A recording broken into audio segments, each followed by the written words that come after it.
Olá, começa agora o programa Trabalhador em Foco. Esse programa que é uma realização do Movimento Sindical de Petrópolis, através da união de diversos sindicatos que fazem com que eu tenha a oportunidade de levar para você aí de casa informações sobre o dia a dia de todos nós trabalhadores. No programa de hoje, tenho o prazer de receber novamente o José Reginaldo Inácio, que é presidente da Nova Central, e a gente vai falar um pouquinho sobre o cenário atual das centrais sindicais no Brasil, entendendo um pouquinho a partir do olhar da Nova Central.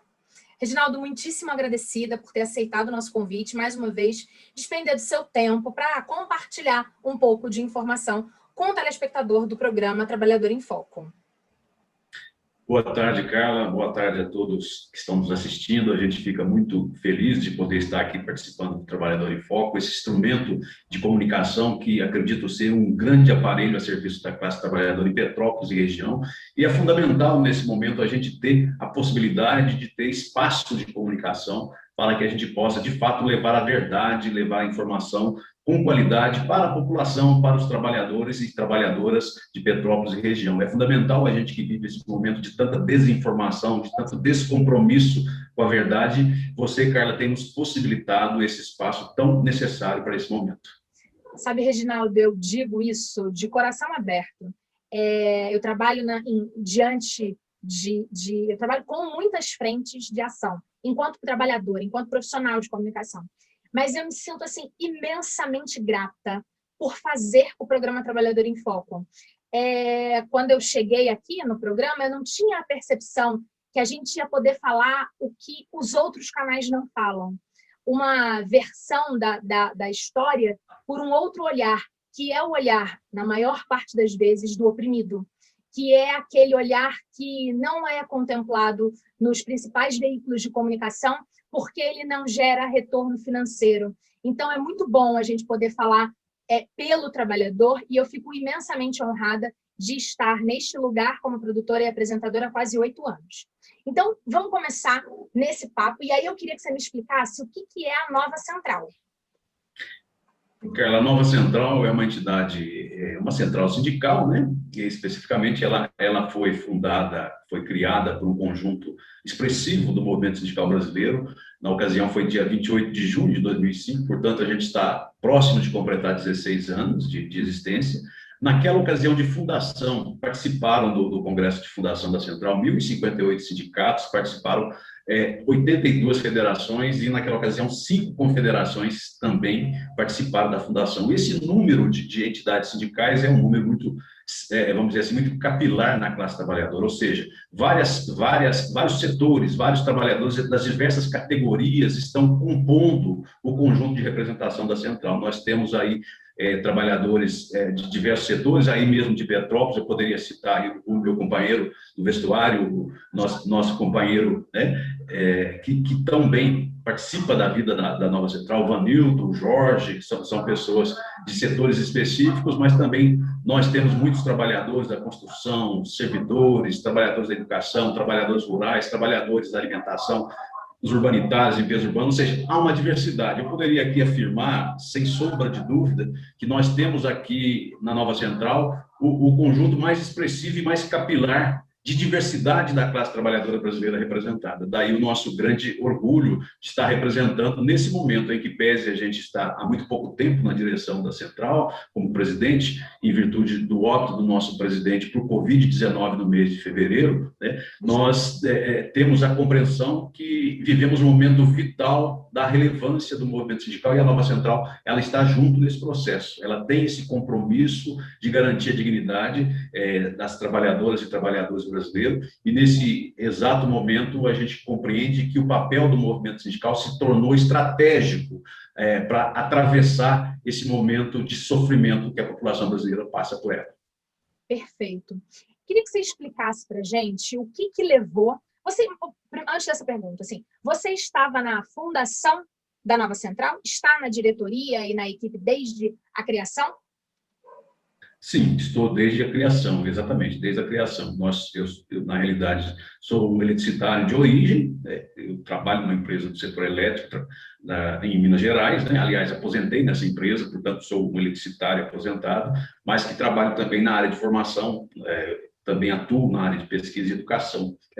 E desde 2005, a gente, junto com o presidente Calixto e outros quadros do movimento sindical, nos propomos a criação da central. Então, estamos na direção, não só eu, mas vários dos quadros da direção da nova central, desde essa data. E aí, essa data, repetindo aqui, 28 de junho de 2005. 2005. E aí eu queria entender o que levou à criação da nova central. Porque a gente sabe, a gente aqui no programa Trabalhador em Foco, nós já conversamos com outros presidentes de centrais sindicais. E uma questão que eu sempre quero levar para o telespectador, que ainda não tem entendimento, é que existem mais, né? Existe a nova central, existe a UGT, existe a CUT, e o entendimento é, por que existem diversas centrais sindicais? Qual é o motivo que levou à criação da nova central? Um primeiro ponto a se destacar, até para poder contribuir com essa informação, nós temos hoje 11 centrais sindicais no Brasil, né? Das quais 6 são consideradas, do ponto de vista da representação oficial da classe trabalhadora, ou seja, atingir o índice de representação que pode estar ocupando espaços e representar o trabalhador de modo oficial, né? De modo formal. Portanto, tem assentos em colegiados, em espaços tripartites, coisas do tipo. Desde 88 passamos a ter esse acesso, né? Mas foi a partir de 2008, com a lei que literalmente inseriu as centrais na legislação brasileira, isso foi em 2008, né? E a partir de então entrou-se para a discussão e para poder garantir a representação oficial esse índice de representação, que é uma aferição de quantos representam na classe trabalhadora brasileira. Lembrando aqui que a representação do movimento sindical até então se restringia ao conjunto dos trabalhadores com carteira assinada, né? Isto, a gente pode dizer que o movimento sindical formal brasileiro representa efetivamente 30% da classe trabalhadora brasileira, né? Então, isto por quê? Porque a gente representa só o trabalhador formal. É uma grande discussão e as centrais, elas romperam com isto. Literalmente, as centrais têm esse lado de ruptura. A gente precisa recuperar esse espaço e, ao recuperar esse espaço, representar o trabalhador empregado, mas também o desempregado, o trabalhador, o microempreendedor que hoje está aí à deriva, os trabalhadores de aplicativo, ou seja, há um conjunto da classe trabalhadora que está desempregada, desalentada na informalidade, que hoje as centrais procuram dar literalmente representação, ainda que oficialmente isso não seja possível, mas do ponto de vista da ação das centrais, elas têm sido dirigidas para cumprir esse papel social. O Estado não assiste um conjunto grande da classe trabalhadora brasileira, mas o movimento sindical, sobretudo as centrais, tem tido esse compromisso efetivo de representação. Agora, por que surgiu a nova central? Por que surgem centrais? Esse é um problema sério que o próprio movimento sindical atravessa, né? Se a gente for considerar como um delimitador, a gente vai ter como uma referência importante, Carla, que em 88 tínhamos em torno de 5 mil, quase 6 mil entidades sindicais de trabalhadores no Brasil, isso em 88. A partir de 88, com o advento da Constituição, até o ano passado, novembro do ano passado, mais do que dobrou esse número de entidades sindicais. É um dado ruim para a classe trabalhadora, né? Num certo momento da nossa história, tínhamos poucas centrais sindicais no Brasil, também poucas, né? A CUT, na referência, sobretudo na década de 80, era a principal, até começo da década de 90, a principal central sindical, em termos de quantitativo de representação e também de trabalho efetivo. Mas o que acontece? A partir da década de 90, outras centrais vão surgir. Nos anos 2000, literalmente se criou um novo modelo instituído a partir do governo Lula, criou-se o Fórum Nacional do Trabalho, com o governo Lula, e nesse Fórum Nacional do Trabalho a representação era muito dirigida a um conjunto específico do qual as confederações nacionais de trabalhadores, da qual eu também sou diretor de uma delas, a CNTI, não tinha possibilidade de participação. Tinha a participação das confederações patronais, mas as confederações de trabalhadores não tinham assento nesses espaços. E também havia um número muito expressivo de entidades sindicais nesse período que não era afiliada a nenhuma central. Não tinha envolvimento partidário. A nova central vai surgir nesta vertente, um conjunto de confederações e federações e sindicatos. Ao ser organizado o Fórum Nacional do Trabalho, se organizou o Fórum Sindical dos Trabalhadores, para ser um fórum literalmente paralelo ao FNT, que pudesse conferir autonomia para as federações, sindicatos e confederações que não estavam filiados ou atrelados à nenhuma central. E o que aconteceu? Mesmo assim, permanecemos fora do espaço do tripartismo instituído desde 88. E também não éramos entidades sindicais com vínculo partidário específico. Nós tínhamos quadros que participavam de partidos, mas as entidades sindicais efetivas não eram atreladas a partidos, né? E o que aconteceu? A partir de 2003, 2004, passou-se a se pensar em se instituir uma central sindical da qual pudesse ser um canal, um espaço em que o movimento sindical não atrelado a partidos, que eram confederações que defendiam o sistema confederativo e defendiam a universidade, pudessem ali fazer parte. Aí foi onde foi, em 2005, criado a nova central, a liderança primeira da nova central, José Calixto Ramos, né, que eu acabei de informar, que foi o presidente nosso, falecido de Covid, né, mais uma vítima desse desgoverno de plantão, ou de um governo deliberado para a disseminação do mal na sociedade, a gente pode dizer assim, para não chamar de genocida, diz que genocida agora está proibido de se falar, né? Pois é. E aí a nova central surge nesse momento, e a nova central, ao surgir, deu um espaço. Muitos sindicatos que não estavam filiados a nenhuma central se filiaram à nova central, federações se filiaram e confederações também se filiaram, tendo um espaço específico para poder se dialogar no espaço que era, até então, um espaço exclusivo de algumas centrais sindicais. Perfeito. Acho que você conseguiu dar um panorama que todo mundo consegue entender muito bem. É interessante essa questão de que a gente faz uso da política, mas não está conveniado e fixado com nenhum partido. Então, pensamentos diferentes, mas que tenham a conexão com o trabalhador, né, podem estar conectadas à nova central. E aí, eu queria entender um pouquinho que confederações, federações e sindicatos podem participar. Se, na verdade, o sindicato pode ser diretamente conectado à nova central, ou se obrigatoriamente ele tem que passar pela federação e confederação para chegar à nova central, essa é uma questão diferente em algumas das centrais sindicais. No caso da nova central, para poder se filiar a ela, basta ser uma entidade que represente trabalhadores, né? Que tenha literalmente vínculo com as classes trabalhadoras, seja ela ativa, aposentada, empregada ou desempregada. Se quiser se filiar à nova central, será muito bem-vindo. Inclusive, já aproveito aqui para dizer isto, né? A gente não tem esse vínculo orgânico, né? É preciso, só se filia aqui se for de natureza orgânica. O que é natureza orgânica? Sindicato, federação, confederação, todas alinhadas a uma única central. Não, a estrutura da nova central é uma estrutura que respeita o sistema confederativo. Portanto, a estrutura orgânica não faz parte. Faz parte da estrutura da nova central o ideal do sistema confederativo, a unicidade sindical e os parâmetros que garantem a unidade da classe trabalhadora e representação ampla. Portanto, não tem distinção de partido, de categoria, de confederação ou federação. Perfeito. Quando a gente pensa em central sindical, a gente entende que elas estão em busca de melhores qualidades de vida para o trabalhador, elas têm as suas bandeiras de trabalho, de uma esfera ou de outra. E aí eu queria saber, atualmente, quais são as principais bandeiras de trabalho da nova central.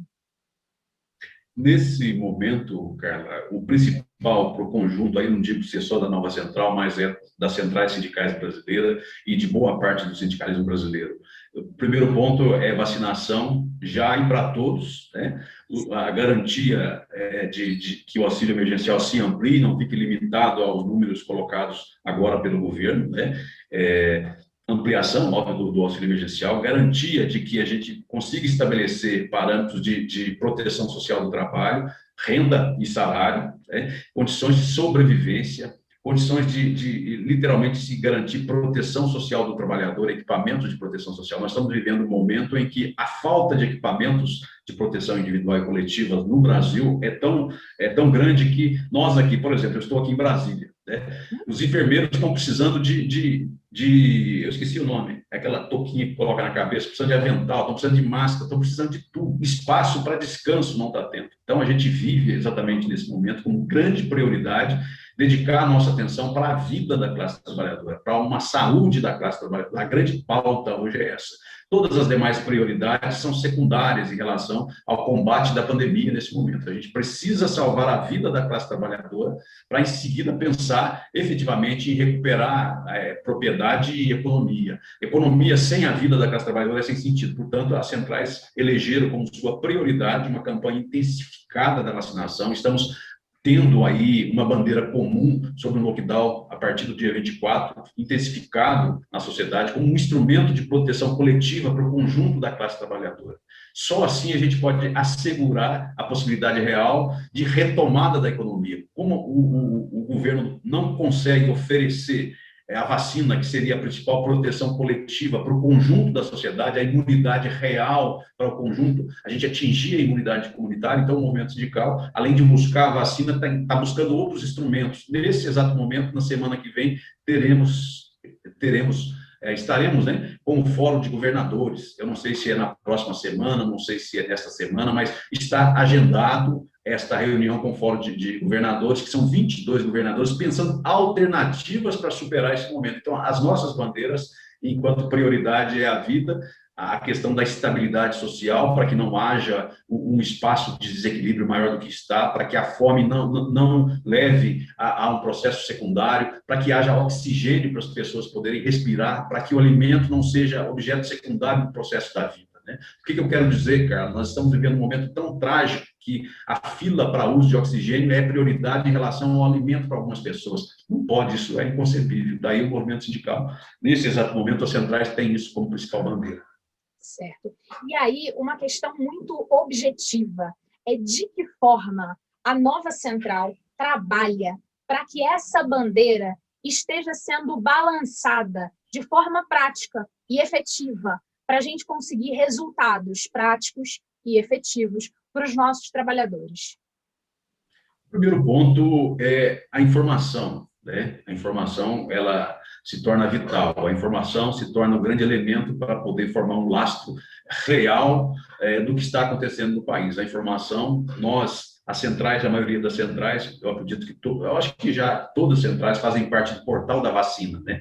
O portal da vacina, ela se torna um dos instrumentos de comunicação nosso com o conjunto da sociedade. É um portal de acesso, né? Em que não só o movimento sindical, mas também movimentos sociais organizados, de todas as tendências, inclusive até patronais, têm nos ajudado a operar esse portal com muita qualidade. Hoje nós podemos dizer que o movimento sindical brasileiro oferece um dos principais instrumentos de informação relativa à questão da Covid-19 no Brasil, em especial a questão da vacina. Né? Esse é um ponto. O segundo ponto é a tentativa contínua de organização da classe trabalhadora. A gente precisa organizar a classe trabalhadora. Nós temos feito de modo sistemático fóruns específicos de ação para setores específicos de representação do conjunto das centrais. Isso tem sido muito valoroso. A gente tem procurado, de modo setorial, tratar as questões pontuais da classe trabalhadora, identificar especificamente o que está necessitando cada classe que está em atividade hoje, né? As centrais estão efetuando em conjunto com alguns setores da sociedade organizada, inclusive setores empresariais também, setores científicos, tanto da área de saúde quanto de pesquisas na área social e humana, no sentido de oferecer alternativas de padrões mínimos de trabalho, protocolos efetivos que protejam de fato a vida e não apenas as corporações e a economia. Então, a gente tem priorizado de modo muito intenso esse trabalho aproximado, o trabalho de oferecer os espaços também, os aparelhos, ou seja, os equipamentos do movimento sindical para uso na sociedade. As centrais promoveram essa campanha de solidariedade. Agora mesmo estamos aqui especificamente junto com alguns sindicatos, em especial sindicatos enfermeiros, arrumando alternativas para garantir equipamento de proteção individual, conseguindo espaços para que os enfermeiros, técnicos de enfermagem, até mesmo médicos, profissionais da saúde possam descansar. Efetivamente, é uma ação que exige uma proximidade das carências que o sistema tem oferecido, né? E que a gente vem e recompõe. São alguns exemplos, Carla.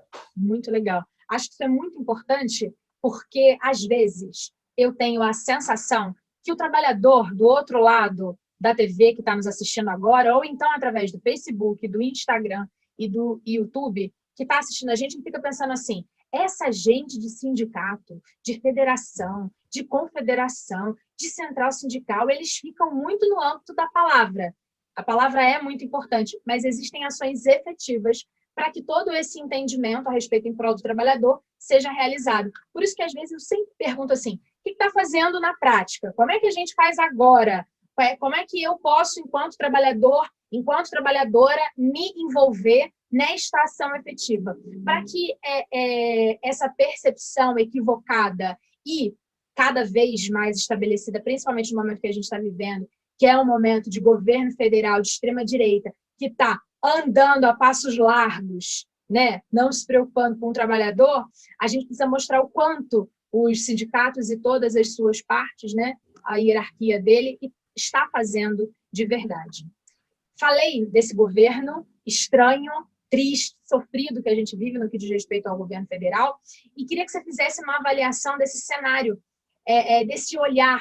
Como é que a Nova Central vê esse momento que a gente está vivendo e vê alguma expectativa da gente ter alguma mudança em breve, mesmo que seja só nas eleições do próximo ano? Carla, eu primeiro queria, antes de falar a respeito dessa última questão que você coloca, dizer que, dentre as principais ações do movimento sindical, do ponto de vista histórico, não há nenhum direito, sobretudo o direito na esfera da proteção social, que exista, não só no Brasil, mas no mundo, que não tenha passado primeiro pelas reivindicações feitas pelo movimento sindical na história da humanidade. É importante a gente não perder de vista isso exatamente nesse momento. A situação da classe trabalhadora nesse período da pandemia, a situação das pessoas desalentadas, desassistidas, desempregadas na sociedade só não está pior porque nós tivemos uma ação continuada dentro do Congresso Nacional, dentro das câmaras de vereadores, dentro das Assembleias Legislativas, de modo contínuo. Isto a sociedade não revela, os meios de comunicação de massa não veicula, porque é uma antítese da proposta que é alimentação e fortalecimento do capital, e a gente faz exatamente nós atuamos no espaço da contradição, né? Nós somos o espaço da luta chamado de contrapoder. Agora, do ponto de vista do que você coloca, como nós estamos vendo a sociedade, né? Eu estava conversando com a minha filha e a gente estava falando do personagem do Harry Potter, os Dementadores, né? Nós vivemos esse momento dos Dementadores. Esse presidente e suas equipes, para nós da Nova Central, ele tem tido um comportamento de que a sua presença retira a felicidade do povo. Seria como se fosse um abraço, uma proximidade em que a felicidade ela é toda desconstituída. O Brasil, que era um país que o povo exalava felicidade, alegria, festa, hoje se torna um povo sofrido, hoje se torna um povo em que se tornou literalmente um hospedeiro de um mal social, né? Nós temos hoje, o mundo olha para o Brasil como sendo um país que é um hospedeiro do mal, que está dizimando o povo planeta fora. E aqui é o epicentro. Aqui a representação do mal está em seu estertor maior. Então, para nós é muito difícil, nós da Nova Central, não enxergar o momento trágico que a gente vive, né? Nós tentando reverter esse cenário. Nós estamos tentando fazer com que o mundo não enxergue o povo brasileiro desta forma. O movimento sindical fez reuniões com o povo da Venezuela, com o governo da Venezuela, fizemos reunião com o governo chinês, estamos tentando reuniões paralelas com outros governos para que a gente possa garantir a vacinação em massa do povo brasileiro, né? Então, a gente acredita que o nosso grande trabalho é tentar enxergar o que pode vir a acontecer com o mundo. O FMI fez uma pesquisa, Carla, recente, muito recente. Ela soltou essa pesquisa em janeiro. Existe a expectativa que, no mundo, até 2022, haja um processo imenso de irrupções sociais em função da pandemia. A partir de 14 meses de instalada a pandemia no mundo, a possibilidade concreta de ter irrupções efetivas de coletivos revoltados com a situação mundial em função do que está acontecendo com a sociedade, não só no Brasil, mas no mundo. E aqui, como é hoje um espaço desta natureza, né, ainda não acontece no Brasil o que aconteceu, por exemplo, no Paraguai, uma revolta do povo paraguaio em função da presidência não estar cumprindo o seu papel. No Brasil, se a gente levar em consideração esse estudo do próprio FMI, nós teremos brevemente irrupções no Brasil. Isso é espaço de transformação da realidade. Porém, os governos já estão se preparando para esse enfrentamento, né? No desenho desse próprio relatório, eles disseram que os governos que surgem do processo eleitoral do sistema capitalista, ele não transforma a realidade, ele potencializa a realidade, ele faz uma adaptação da realidade e tende a provocar mais sofrimento na sociedade, né? Então, a gente precisa ter a compreensão de que, nesses momentos que a gente tem a possibilidade, a crise como um processo de transformação da realidade social, é muito importante para nós. Mas aí nós temos uma preocupação, cara, que é muito grande. A crise se tornou algo sistêmico, né? A crise é algo que, de certa maneira, precisa ser continuado. O Estado não contribui para a ruptura da crise. O Estado institui a crise para que ele possa adotar políticas de recessão, né? Nós vamos ver aí, se começamos em 2016, que é o tema, né? A gente acabou não falando tanto do tema, né? Mas, assim, o tema central nosso aqui é o que aconteceu depois da reforma trabalhista. Sim. Se, desde 2016, com a emenda da Constituição, o Estado se afasta de oferecer proteção social da sociedade, desconstrói a proteção social do trabalho, destrói, faz um desmonte da estrutura de proteção social do trabalho, agora ele começa a destruir a vida da classe trabalhadora, né? Então, estamos nesse processo. Agora é a vida da classe trabalhadora que está sendo destruída. Daí nós precisamos muito da classe trabalhadora, do movimento social organizado, principalmente trabalhadores empregados e desempregados, desalentados, os filhos, as mães, os irmãos, as irmãs, os avós. Nos ajude a fazer um grande movimento para que a gente possa fazer uma transformação real da sociedade. Nós não podemos esperar uma transformação real da sociedade só em processo eleitoral, mas também em processo eleitoral, para que a gente possa retomar o papel de protagonismo do povo como soberano na sociedade brasileira. Isso é o fundamental nesse momento que a gente atravessa, cara. Perfeito. Reginaldo, nosso tempo estourou. É sempre uma delícia conversar com você. É uma imensa aula. E eu vou procurar essa pesquisa para poder dar uma olhada. E quem sabe a gente não volte a falar sobre esse momento de ruptura que a gente, de acordo com os estudiosos, vai viver em breve. Que eu acredito que é o esgotamento da população vivendo o sofrimento de uma pandemia, se esgota e aí há uma ruptura, sim, com certeza. Muitíssimo agradecida, foi um imenso prazer conversar e a gente volta a se falar em breve, pode ter certeza que eu vou entrar em contato.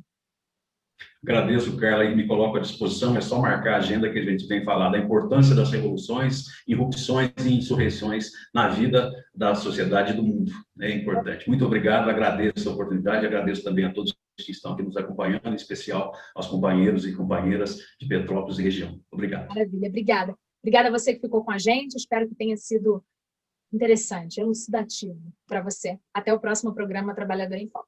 Tchau, tchau. Governo Federal, Governo do Estado do Rio de Janeiro, Secretaria de Cultura e Economia Criativa, Lei Aldir Blanc apresentam Petrópolis, uma cidade imperial. A história da cidade de Pedro contada e cantada. Sábado, 10 de abril, às 17 horas. Reprise, segunda-feira, 12 de abril, às 17 horas.